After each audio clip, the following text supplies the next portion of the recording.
So I've been playing a bit of Keplerth, basically a Rimworld looking survival game. Like, literally looks like Keplerth copied Rimworld's homework and art class, but made it look slightly different so the teacher wouldn't notice, kinda looks alike. That being said, from my 13 hours of experience, I can say looks are the only similarity here, and clearly I know everything about the game because of how much time I've put into it. So the basic game loop of Keplerth is very simple. From what I've seen, basically you gear up, you fight bosses, then gear up more for the next boss. So a lot like Terraria and games like that essentially, so very simple there. To get further in the game though, you do have to go underground, which requires you to get vaccinated, because there's like a fungal spore virus or something down there. Basically, somebody made Toad mad and now he's out for revenge. Now the first boss unlocks the vaccine to get the floor 1 through 4 in the underground area. Then after that, you gotta get booster shots by beating the second boss to go even deeper, and then the cycle repeats, I assume. Something I find pretty neat about this game is the skill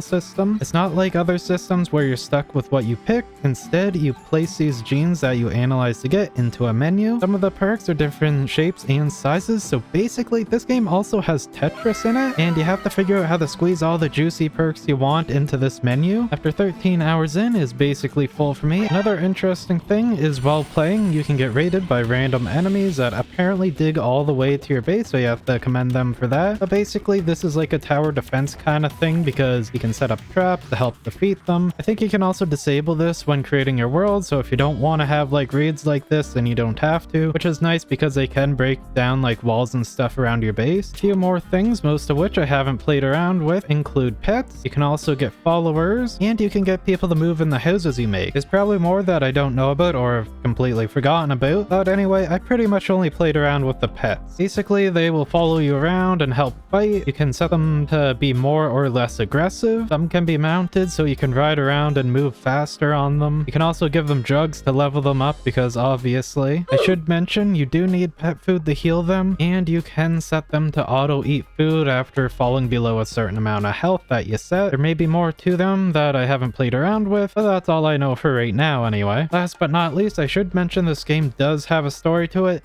Basically, without going into too much detail, when you first start, you'll see a broken robot which you can fix by just turning it on and off again because, you know, that solves 90% of technical issues. Turns out this robot has a nice name and, less importantly, asks you to go save his friend who was kidnapped by bootleg Darth Vader with 2 lightsabers in Cyberpunk Saruman. It would be safe to assume you fight them at some point and save WM69's friend in probably Mordor or the Death Star or something. But yeah, that's kind of why you are fighting the bosses and all that. But anyway, just thought I'd share this game with you and give you a bit of an idea of what it's like. Hope like if you enjoyed, and keep having fun out there, everyone. See ya!